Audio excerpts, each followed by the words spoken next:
자녀 공부하는 학생을 둔 엄마 아빠는 어떻게 하면 이 아이가 공부 잘해서 두각을 나타낼까? 이게 우리가 기대하는 소망 아니겠어요?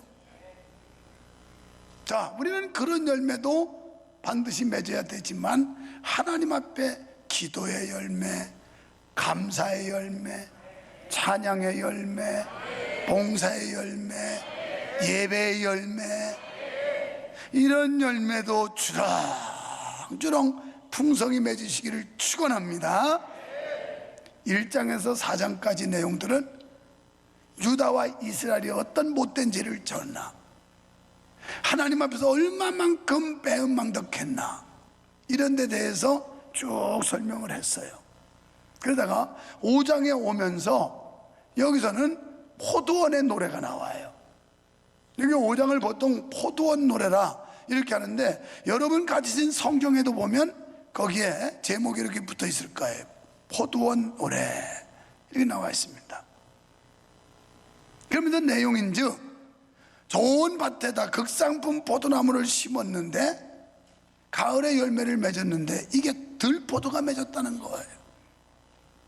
그러니까 좋은 사과나무를 심었는데 돌사과가 맺었다는 거예요. 좋은 배나무를 갖다가 심어놨는데 돌배가 맺었다는 거예요. 농부가 얼마나 실망이겠어요?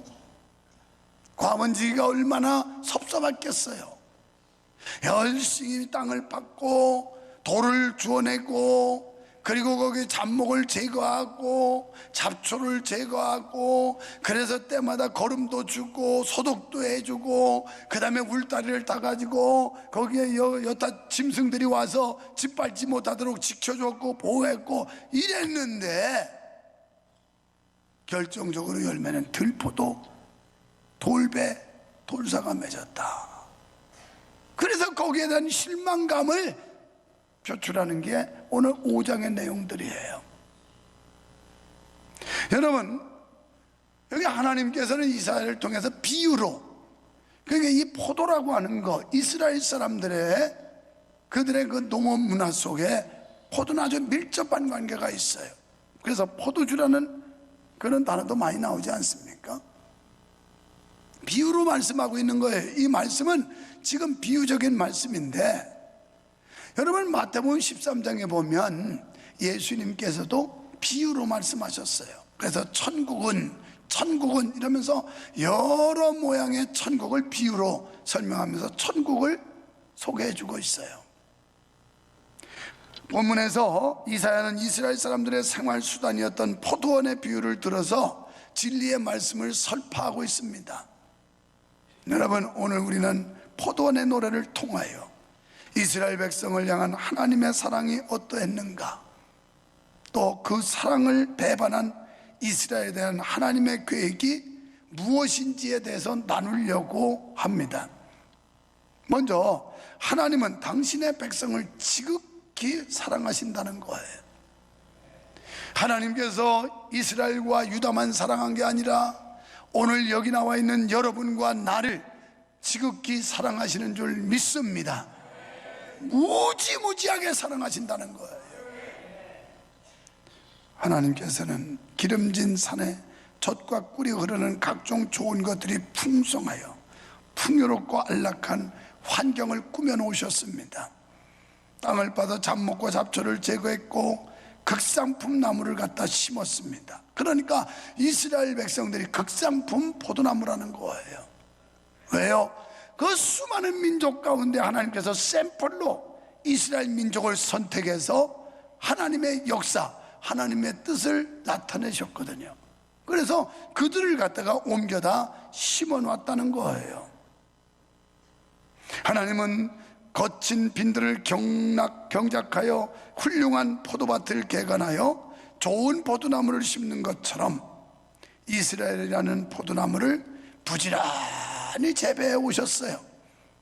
그들 애굽에서 끌어내가지고 삭막한 광야 황량한 벌판에서 40년 동안 먹이고 입히시고 지키셨고, 그러고서 가나안 땅이라고 하는 이 약속의 땅, 축복의 땅으로 그들을 불러들였는데, 거기서 가시나무를 걷어내고 돌을 주워내듯이 가나안의 원주민들을 다 제거해서 최고의 좋은 환경, 가장 아름다운 그런 환경을 만들어 주신 겁니다. 그리고 거기다 이스라엘 민족을 데려다 놓은 거예요.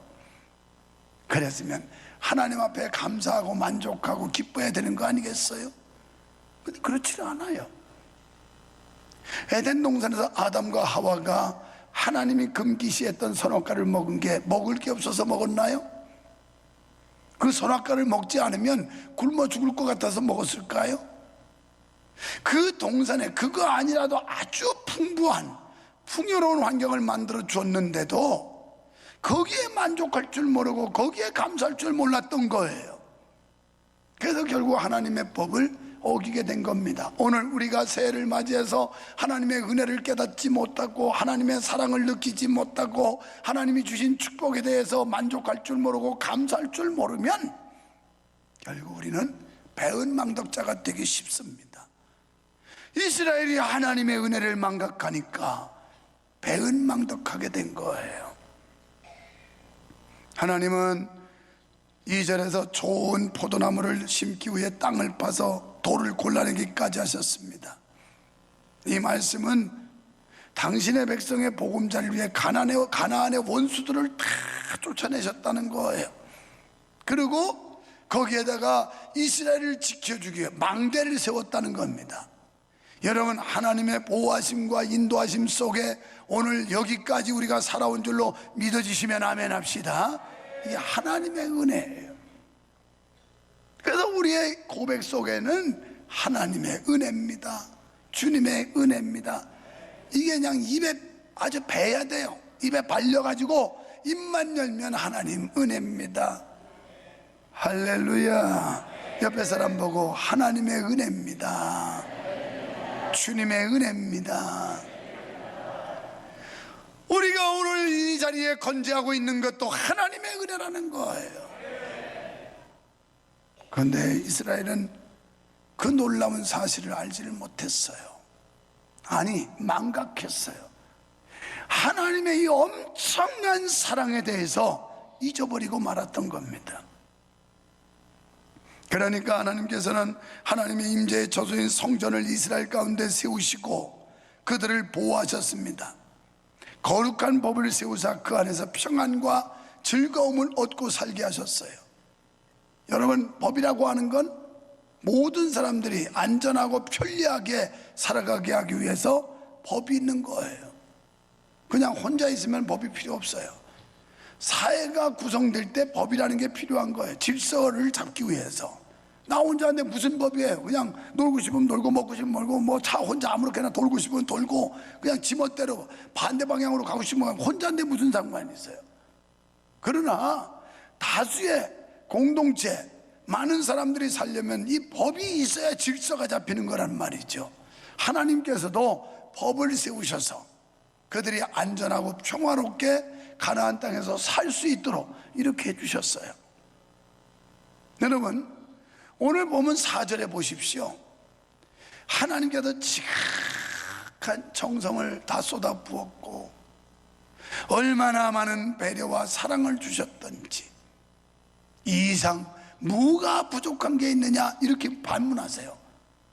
이스라엘아, 유다야, 내가 이런 열심으로 이런 관심과 정성으로 너희를 돌봐줬는데 이 외에 뭐가 더 부족하더냐? 그러니까 전혀 부족함이 없었다는 거예요. 그런데도 감사할 줄 몰랐어요. 오늘 우리가 새해 들어서 감사하는 삶을 사시려면요, 하나님의 사랑, 내가 구원받을 자격이 없는데, 나는 부족하기 이를 데 없는데, 나는 이 죄 때문에 영원한 지옥 형벌에 떨어져야 되는데 하나님이 날 살려주시고 날 구원해 주셨다는 사실이 믿어질 때 돈이 좀 부족해도, 사업이 좀 어려워도, 직장에서 좀 압박을 받아도, 몸이 좀 불편해도 감사하며 살 수 있는 줄로 믿습니다. 이 감사, 이 하나님의 어마어마한 엄청난 사랑을 우리가 느끼고 깨달을 때 비로소 감사라는 게 나올 수 있어요. 여러분, 새해는 감사의 열매를 많이 맺고 사시기를 축원합니다. 여러분, 그게 데살로니가전서 5장 16, 17, 18절에 항상 기뻐하라, 기쁨의 열매를 맺으시길 축원합니다. 기뻐하라, 쉬지 말고 기도해라, 기도의 열매 맺으시기를 축원합니다. 범사에 감사하라, 감사의 열매 풍성하게 포도송이가 주렁주렁 맺는 것처럼 여러분 감사의 열매가 풍성하게 맺는 2020년이 되시기를 축원합니다. 그러면서 그 뒤에 이는 곧 너희를 향하신 하나님의 뜻이니라. 이게 하나님 뜻이래요. 항상 기뻐하고 쉬지 않고 기도하고 범사에 감사하는 거, 이게 하나님 뜻이래요. 그러니까 하나님 뜻대로 사는 게 하나님께 감사하는 거고 하나님께 보답 드리는 거예요. 또 하나님께서는 신명기 32장 10절 말씀처럼 우리를 눈동자같이 지켜주셨어요. 이 은혜가 깨달아지시기를 바랍니다. 그럴 때 그 하나님의 사랑이 얼마나 큰지, 하나님의 보호하심이 얼마나 위대한지를 깨닫게 될 때 비로소 감사의 열매를 맺을 수가 있어요. 그렇습니다. 하나님께서 오늘 우리를 사랑받을 자격이 없음에도 불구하고 우리를 택해서 불러주셨어요. 그리고 우리의 기대 이상으로 차고 넘치는 은혜를 베풀어 주셨습니다. 하나님은 독생자 예수 그리스도를 이 땅에 보내셔서 십자가에 처절하게 달리게 하기까지 우리를 사랑하신 줄로 믿습니다. 요한일서 4장 10절에 보니까 사랑은 여기 있는데 우리가 하나님을 사랑한 게 아니라 하나님이 우리를 사랑했다. 내가 먼저 하나님을 사랑한 게 아니라 하나님이 나를 먼저 사랑해 주셨다는 거예요. 이게 기독교의 위대함이에요. 여러분, 기독교는 신이 인간을 찾아오는 종교입니다. 그런데 기독교의 다른 종교들은 인간이 신을 찾아가요. 이게 차이가 나는 거예요. 그래서 신이 친히 인간의 몸을 입으시고 이 땅에 내려오셔서 우리를 찾아와 주셨어요. 나머지 종교는 전부 인간들이 어떤 절대자, 신을 찾아가려고 헤매고 있는 겁니다. 바른 신을 찾지도 못하고 어디에 생명의 근원이 있고 참된 신이 있는지를 몰라서 헤매고 돌아다녀요. 근데 우리는 가만히 있는데 신이 찾아오셔서 우리를 만나 주신 거예요. 이게 달라요, 기독교하고 다종교하고. 그 다음에 두 번째는 기대에 대한 실망을 말씀해요. 하나님께서 더할 수 없는 애정과 열심으로 이스라엘을 양육해 오셨지만 애석하게도 이스라엘은 하나님의 기대에 부응하지를 못했어요. 우리말에 기대가 크면 실망도 크다는 말이 있는데, 하나님께서는 온갖 정성을 다해서 땅을 파고 풀을 메고 가시와 온강귀를 다 뽑아내고 돌을 골라내고 거름 주고 약 주고 그리고 울타리 치고 이러면서 온갖 수고를 다 했습니다. 그런데 결과는 뭐냐? 들포도 맺었다는 거예요. 이 들포도라고 하는 건, 이건 아랍 사람들은 이리포도라고 부르기도 한대요. 이 들포도는 겉은 포도하고 똑같아요.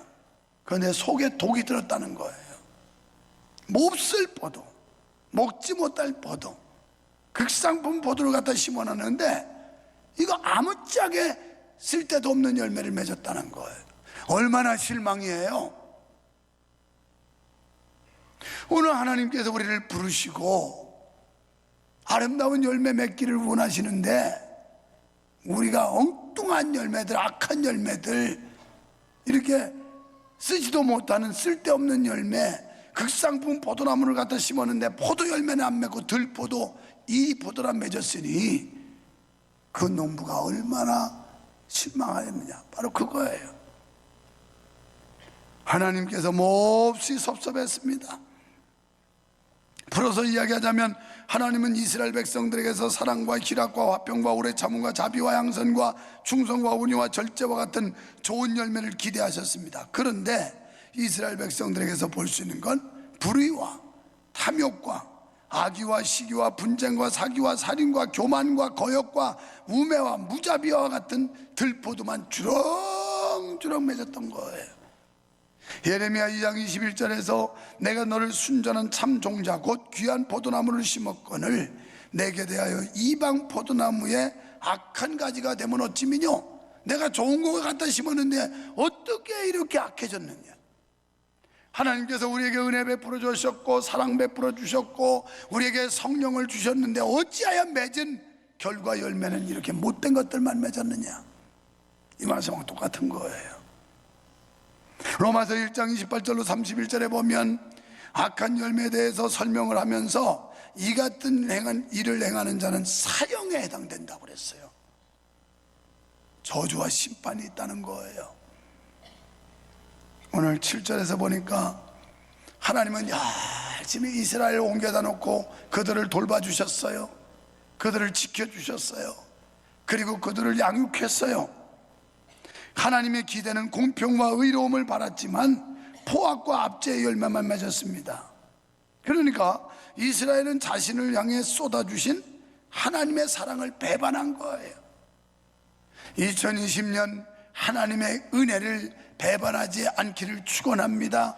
하나님의 사랑을 배반하지 않기를 축원합니다. 우리가 2020년 이 하나님의 베풀어진 은혜와 사랑에 대해 감사해 보자는 거예요. 이들은 하나님의 말씀을 저버리고 제 소욕을 쫓아 산 결과 들포도만 맺었습니다. 배은망덕한 백성이 되었으니 하나님의 실망이 이만저만이 아니었습니다. 하나님은 세상 만민 중에서 특별히 이스라엘을 선택하셔서 의로운 삶을 살기를 원하셨지만 그들은 우상숭배와 죄악을 물 마시듯이 했다는 거예요. 앞서 1장에서부터 4장까지 내용이 뭐예요? 이들이 우상숭배하고 죄악이 관영하고 하나님 앞에서 배은망덕하면서 우상숭배와 죄짓는 일을 아주 물 마시듯이 했다는 거예요.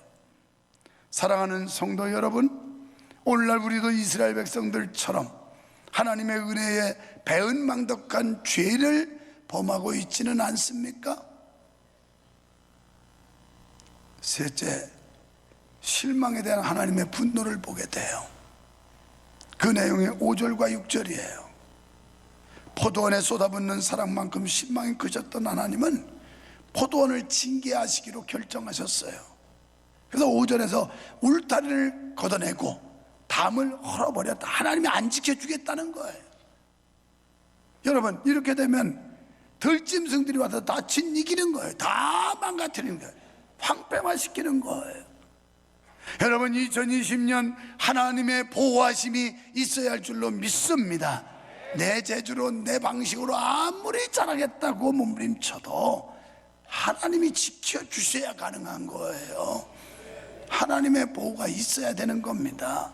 그런데 하나님이 괘씸해서 내 은혜도 모르고 사랑의 보답도 못하는 이 인간들 내가 이제 울타리 다 걷어치워버리겠다. 망대도 다 없애버리겠다. 담을 헐어버려서 그냥 이방의 저 들짐승들이 막 짓밟고 다니게 하겠다. 이렇게 되면 처절한 거예요. 하나님이 지켜주셔야지.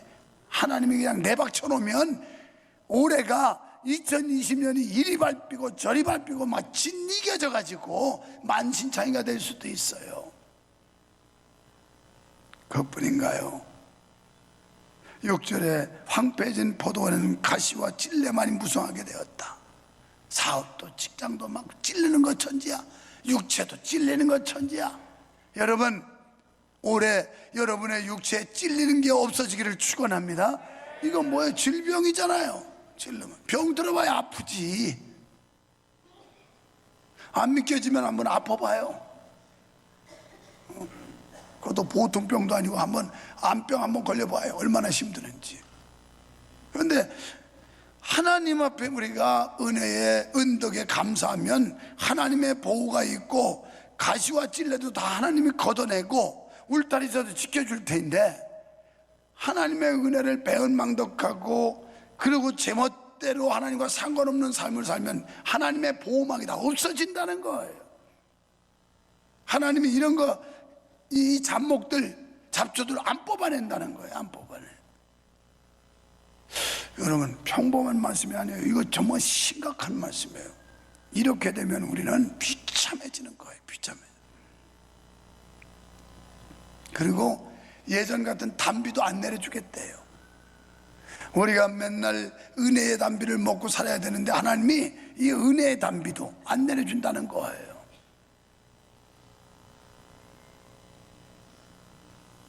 그렇습니다. 유다 땅을 짓밟은 아수르의 침략이나 바벨론의 침략은 결코 우연이 아니었어요. 좋은 열매가 없는 포도원을 치신 하나님의 징계에 매였습니다. 사랑하는 성도 여러분, 후일에 예수님께서 산상수훈의 교훈을 주셨어요. 마태복음 7장 19절에서 아름다운 열매를 맺지 아니하는 나무마다 찍혀 불에 던지우리라. 우리는 좋은 열매, 어떤 열매? 아름다운 열매, 맛있는 열매, 쓸모있는 열매, 이런 게 좋은 열매 아니겠어요? 그래서 하나님 앞에 좋은 열매는 감사의 열매, 기쁨의 열매, 찬양의 열매, 기도의 열매, 예배의 열매, 봉사의 열매, 사랑의 열매. 아멘 하는 사람들은 하나님의 보호하심과 하나님의 인도하심이 계속될 줄로 믿습니다. 이런 열매를 맺자는 거예요. 마태복음 3장 10절에 세례 요한도 경고하기를 좋은 열매를 맺지 않는 나무는 찍어 불에 던지운다. 이미 도끼가 나무 뿌리에 와 있다는 거예요. 열매 맺자는 가차없이 찍어서 불에 집어넣겠다는 거예요. 여러분, 그러면 어떻게 하면 좋은 열매를 맺을 수 있을까요?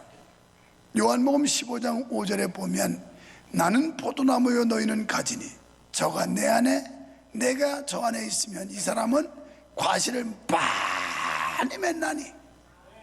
한마디로 말하면 주님과 함께하는 삶, 주님과 밀착된 삶, 주의 말씀에 순종하는 삶, 이래 살면 과실을 많이 맺는데요. 나를 떠나서는 너희가 아무것도 할 수 없느니라. 새로운 해 2020년 주님과 함께 하시기를 축원합니다. 여러분 각각 어떤 사명이 주어졌을 텐데 그 일에 최선을 다하는 사람, 이게 충성된 사람이에요. 사랑하는 여러분, 새해 빛의 열매들, 성령의 9가지 열매 많이 맺어서 주님을 기쁘시게 하는 성도 여러분 되시기를 주님의 이름으로 축원합니다.